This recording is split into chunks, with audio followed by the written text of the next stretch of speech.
Hey guys, Tomboy601, and today we are in the Iwami, the all new Tier 8 campaign ship for this update. There's a lot good about her, there's some pretty stuff that's bad about her, and we're going to go over all of it. If you haven't been here for a review, we're going to go over the commander, the modules, go over all of the stats, then show off a game in it, and well, we have a pretty good game to show off, so make sure you stick around for that one. So with all that said, let's go ahead and dive on in. But before we do that, I guess small disclosure, Iwami was provided by Wargaming for review purposes because I am part of the CC program, so just know that. Nice little disclosure there. Anyways, Commander. And well, it's a bit of a weird one because, well, we are going to be running Nobukatu Kondo. That's right. We're running Kondo on this. This is the first time I've ever run Kondo on a battleship. And you know how I know that? Because, when we took her out, when we were looking at Kondo for this ship earlier today, I had no inspirations on Kondo. Had him up to 16, had only ever used him for the base trait. So, well, what are we rocking? Well, the base trait is going to help with concealment, which is going to be nice because you don't have a lot of range, so you want to be able to get a little bit closer, use that brawling ability. Inspirations, we are running Megatron to gain back some of the range that we're going to lose from one of our traits in, and then also Palo di Revel to get that reload down. Excellent. Then, as far as our skills go, we are running Brawler, Porcupine, Firefighter, Master Mechanic, and Running with Scissors. The newly buffed Running with Scissors. So be sure to try it out. Also, Fight Fire with Fire could also be a fairly good potential one. So try those out. As far as consumables go, as far as modules go, well, in the first mod slot, we are in fact running secondary battery mod. I think you could easily run the aiming system mod because the accuracy on these guns aren't that great. I will be the first one to tell you the gun accuracy is not that great, but you'll see the game that we end up showing off as the game at the end of the video. We are in fact running the secondary battery mod. Then we are running steering gears. The reason we're doing steering gears as well, with this battleship, you're going to want to be able to kite a lot. You want to be able to turn your rear. Steering gear, kind of important on that one. After that, we are running the good old concealment mod. So double stacking both with Kondo and the concealment mod gets our detectability fairly low, which is pretty nice. And finally, we are running good old main battery mod 3. You could probably be tempted into running torpedo mod for just the lulz. I will say, I never had torpedoes destroyed on this battleship, and this battleship does have torpedoes. The launching angles are kind of ones where you're going to want to be able to kite away, but you could potentially go with the torpedoes. I think main battery is going to be where you want to be as far as those modules go.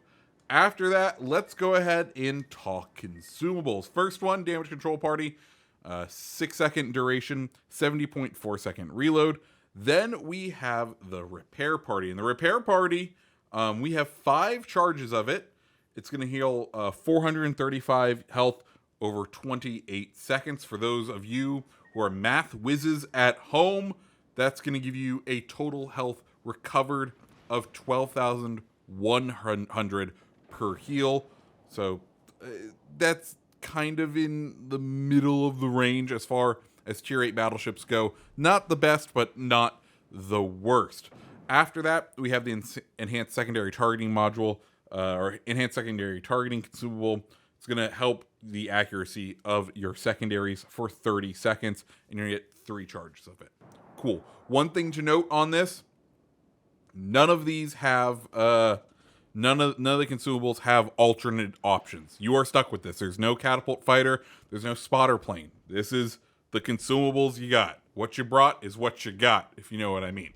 Anyways, those are the consumables. Let's now go ahead and dive on into those stats. So, Iwami. She's going to have 80,700 hit points with an armor thickness between 19 and 508 millimeters. Let's go ahead and take a look at the armor, because I will say, I think she's armored fairly well. Up on the nose, you got a good old 32 millimeter bow, which is going to provide some pretty good protection. Then, along the main deck, you either have 32 millimeters or 50 millimeters, also pretty decent. If we look down into her sides, well, we have some fairly thick armor along her sides. We're looking at about 380 along the sides, and a turtle back, which means she can protect you from some pretty up-close, nasty hits. There have definitely been some times where I definitely just deserved to get like dev struck, and I think the whatchamacallit, the turtleback saved my butt. One thing to note though, it is sticking slightly out of water, so just be aware on that. So overall, I'd say kind of designed for brawling, which is a bit weird. But you know, you're gonna have some give and takes with that. So that is the armor. Let's just go ahead and continue on then. Torpedo reduction, you're looking at about 37%. Finally, total potential health, or i.e. the health of the ship, plus if you use every single heal to its fullest advantage, you're looking at 141,600, which is kind of, it's on the upper end as far as total potential health, but a lot of that is clawed back just by how many heals and how few ships I technically run with sort of the brawler build with all of the heals. So that's where we're getting that stat from. Next, let's head over to the main battery, something I would say is not the star of the show. 4 two-barreled 410 millimeter guns, not the biggest, not the smallest at the tier, with a firing range of only 16.3 kilometers, and we're giving up a lot of range with Brawler. That's why we run the concealment with also Megatron, to try to get back a little bit of that range. Reload time on them though, 19 seconds. Yeah, 19 seconds. The gun accuracy I think has a sigma of like 1.8, which is not great. But when you have 25 rounds in a minute, you can make up for a lack of accuracy with lead going down range. 180 time on the guns, 33.5 seconds, with an HE damage of 6,500, giving you a total DPM of 162,500. I will say the HE I thought performed fairly well. I was getting pretty consistent fires whenever I had some bow-in ships I had to deal with. AP damage, 127,000 or 12,750, giving you a total DPM of 318,750. AP is fine. Just be aware, the shells aren't the most accurate. That is the biggest downside of Iwami, so just be prepared on that. Secondaries, 8 two-barreled 100 millimeter guns and 3 three-barreled 155 millimeter guns. With our build, we got a range of 8.1 kilometers. For those 100 millimeters, you're looking at a 3-second reload with a damage of 1,700 and a 6% chance to set fire. For those 155s, you're looking at a 12-second reload, 2,600 damage, and a 10% chance to set fire. Your total secondary DPM is 657,000, which puts it up there with something with a couple. It puts it on the upper end, technically, of secondaries. Torpedoes, one of the unique skills of this boat, is going to be those torpedoes. 2 4-barreled 610 millimeter launchers. They're at the tail end of the vessel. Reload time on them, 150 seconds. Very long time. Damage on them, 20,967. But they have a detectability range of 2.2 kilometers and a speed of only 67 knots. But they do have a range of 15 kilometers. So pretty decent there. Just to give you an idea, though, as far as how bad that detectability is, Pommern has similar speed torpedoes at 64 knots and only has a detectability range of 1.3 kilometers. So people will be able to see these torpedoes from a good distance away. Next, we move on to AA, and I think the stats in in the screen are deceptive on this one. AA, max range of them is going to be 5 kilometers, and you're going to do 166 damage at minimum. And then as it gets closer to the ship, you're going to do up to 391, which is kind of on the lower end for the battleships at the tier. So it shows like on the stat screen, it's like a 90 rating in AA, but just be aware it's not that great compared to other ships at the tier. Next, we move on to maneuverability. 28.5 knots for its top speed. Turning radius is going to be 880 meters, one of the tightest turning circles of any of the battleships, and rudder shift time of 12.9 seconds, one of the quickest rudder shift times. Finally, we move on to concealment.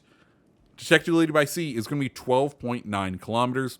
Detectability by air is going to be 10.8 kilometers. And finally, smoke fire concealment is going to be 15.4 kilometers. And, well, that's everything you really need to know about Iwami. Let's now go ahead and dive on in to a game with her. So, welcome to Northern Waters. And, well, you saw last time when Atlantico came, this was the map we needed to make a brawling battleship work and the spawn. And I'm not going to lie, we're going to make it work again because this is probably one of the best spawns for a brawling battleship. You can see we have many a division on either team, which is going to make this game a little bit challenging. Now, what are the strengths and weaknesses of good old Iwami? Well, the guns aren't really a strength. You have to kind of work them real well. You have to be willing to throw a lot of shells downrange. One of her biggest weaknesses is her range. 16 kilometers is not you're kind of put at a disadvantage, especially when you are comparing it to ships at the tier that shoot like 19, 20, 19-ish kilometers. You are fairly down on range, and that can make a big difference. So as a result, you have to control the engagements. How do you do that? Well, that's going to be through your concealment. That's why we've kind of we've spec'd into the concealment on this vessel. We need to get our concealment radius down as far as we can. 12.9 kilometers, not great, but it's pretty damn good for a battleship, and that's exactly what we want to do. We want to be able to maneuver around the map. We want to be able to choose when we want to engage, and we want to be able to take the engagements we want to. Cool, great. That's the plan with Iwami. Control the engagements, take the engagements we want to, try to limit the damage to yourself, and make sure that you can heal it back, because we have a ton of heals. If we can last long enough in this vessel, we can absorb a lot of damage for our team, and hopefully, as we absorb that damage, we can weather down the enemy, and that's our goal. So we spawned here over on A. Our Musashi or Yamato goes into A. We're gonna come around on this other side, and we pick up Ibuki right here, and I'm like, oh, beautiful. We have a Carnot. He's gone wide. He's been watching those pro player strats. He's like, I'm gonna go wide, get the angles. I'm like, yes, this is exactly what we want to do. You can see our first round's not exactly great. We're gonna continue to try to fire at this Ibuki here. He's not gonna be taking much evasive fire, but you can see we only hit we hit 2 shells there, one of which hits the Citadel, which is exactly what we want to do. We're gonna try to limit our exposure out across this island here, just because we don't want to push into Ibuki too hard, because, well, look what's coming for us. Good old torpedoes. We can see 2 of them thankfully get caught on the underwater reef. We are going to eat one of them, cause a flood. We'll go ahead, take out our damage control party, and also use our first heal. And we're kind of keeping an eye on what's going on the rest of the map. We've secured A, but we need to kind of fire in this Ibuki, and I'll be honest, I'm getting a little frustrated at our Carnot at this moment. I thought he would have been able to push up here, assist us with this Ibuki just a little bit more, but he is playing back here, and you know what? Fair play to him. He's playing smart. He sees how many battleships are there, and battleships plus Carnot can be a little rough. So Ibuki's going to continue kind of harassing and haranguing us out at this range, and we're like, okay, well, if he's gonna do that, we might be able to push in just a little bit more. And that's when I see that we have another Iwami on this side who's coming out towards us, but more importantly, there's also another battleship who is now triggering our running with scissors. And running with scissors can be a fairly good perk for this vessel. The main thing it's going to do now is boost our damage by 15%, which is a fairly substantial amount.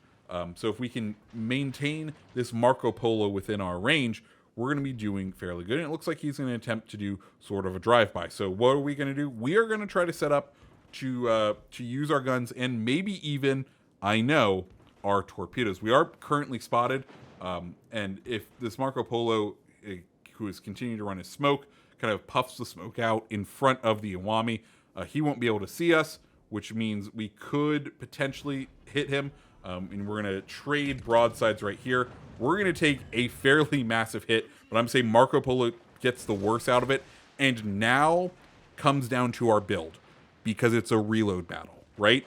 As we're saying these words, look how quickly we are able to reload compared to the Marco Polo. You would say Marco Polo is probably a brawling style battleship, but because of our build, because we went with Brawler, because we chose these brawling perks, we are able to get him down and get two salvos through. And that's the key with Iwami. You want to get those salvos out. We now have three, I think it's three Iwamis, or at least two, pushing us. We're going to keep the AP loaded as this Iwami is showing us broadside. We're going to keep our nose in, which of course does limit our firepower, but if we can go ahead and knock these guys down, we're going to put ourselves in a fairly good position. Now they've started to kind of go nose in, bow in on us. We're going to let these two salvos through, flip over to HE, because we can do some pretty impressive damage with HE. And at this point, I'm like, oh crap, that other Iwami is now going broadside because he just got slapped by either that Musashi or Yamato. I apologize. I forget what he is, but I know he has the big guns. Anyways, Iwami goes broadside to us. These guys are kind of pushing in, paying way more attention to our friend over there. So it's now our opportunity to push in. Iwami gets slapped right there. And we are going to kind of finish him off right there. 3 pens. I think we would have done some pretty good damage if he hadn't taken so much damage just before that. But that's okay. We now have this other Iwami pushing in, and we are now in secondary range. 5 seconds left on our reload. And we are just going to kind of hold, because we can see he's starting to turn out, and if he turns out, we should be able just to slap him. And you're seeing both the strengths and the weaknesses of the Iwami right here, right?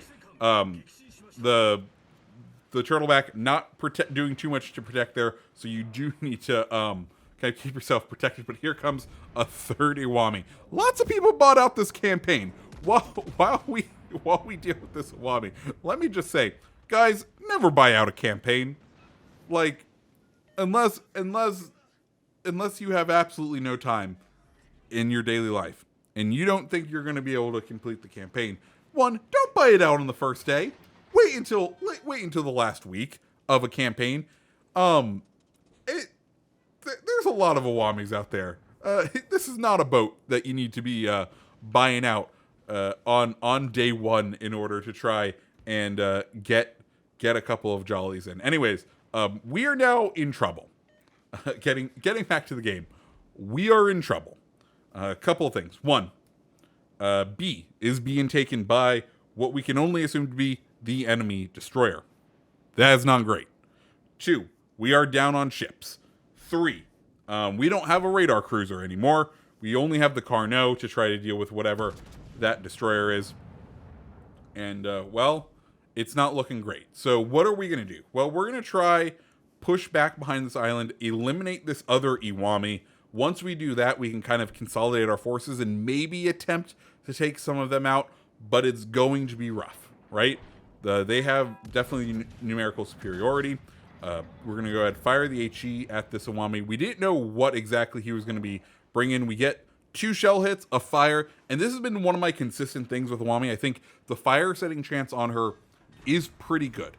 And with the rapid reload build that we have on her, the ability to get those fires out, to set the permanent fires, I would say is surprisingly high, especially for a Japanese battleship. I think she does a very good job in that department. So just be aware of that, you know, be on the lookout, be ready to use HE when HE is going to be the preferred preferred shell. If someone's bow in, the 410s, it's a big number, but if it's a battleship, you're not going to be overmatched in, I don't think, pretty much anything with 410s at tier 8 or legendary tier as far as battleships go.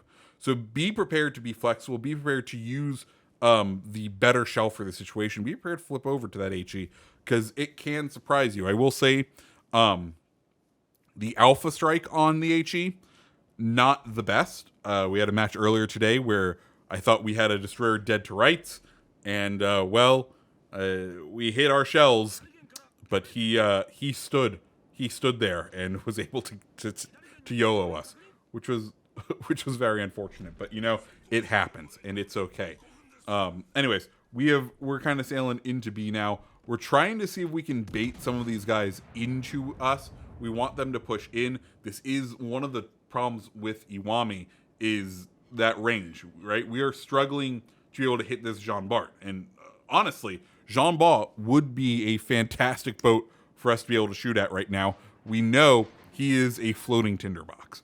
And with our fire setting chance, we could be doing some significant damage, but he is doing a very good job of managing the distance between us and him, making it increasingly hard to get shells on target when messing with this Jean Bart.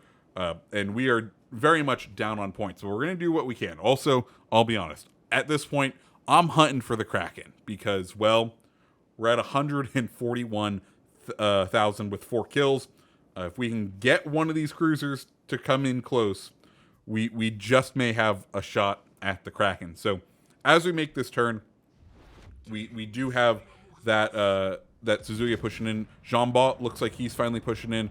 We're debating on setting the torps out towards him, but Suzuya looks like it's going to be the better option. We'll put the torps out towards him in case he starts to come our way. We'll keep the HE loaded for now and then flip over the AP and kind of start damaging him as he starts to push into us. So while that's happening, let's go over the goods and bads and my final thoughts on Iwami as we try to get this to work. Is she the best ship? No. I think you can see as far as accuracy goes, we fired a lot and we only have 42 shell hits. She is not an accurate vessel. We do have the ability to make up for that with going into a Brawler build and being able to fire every 20 seconds, every 19 seconds. Like, that is a very fun thing. We pick up the high cal right there. But the main guns aren't going to be incredibly consistent, which is very unfortunate for a battleship, because that is kind of your main thing. Does she have other tools? Yeah, she has other tools. You could absolutely use those secondaries, those torpedoes. You can see that we haven't really hit any torpedoes. All of our damage has been done via the main guns.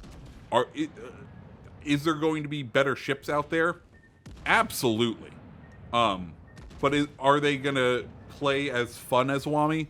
Probably not. Which is why I personally have really been enjoying her. As Yudachi pops up here, I'm like, ooh, please come play with us. We have our secondaries. Our secondaries fire out just a little. We get one singular secondary target hit with 2 minutes left to go.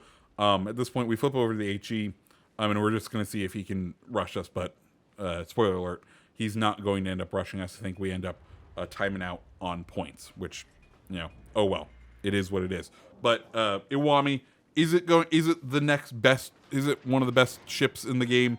No. Is it a fun ship that offers a different playstyle?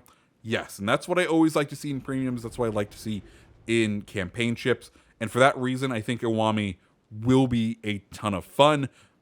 But right now, I think it could be a little rough to play out there just because we've already discussed with the challenges going on of where everyone is going to be playing Japanese legendaries because of the collections challenges. Once that clears up, I think Iwami will have a ton of fun. But you can see, definitely, I think, a decent ship. Not the worst one. And one that I look forward to taking out from time to time. Anyways, guys, if you liked the video, go ahead and hit that like button. Hit the subscribe button. And I hope you have a fantastic rest of your day. See ya.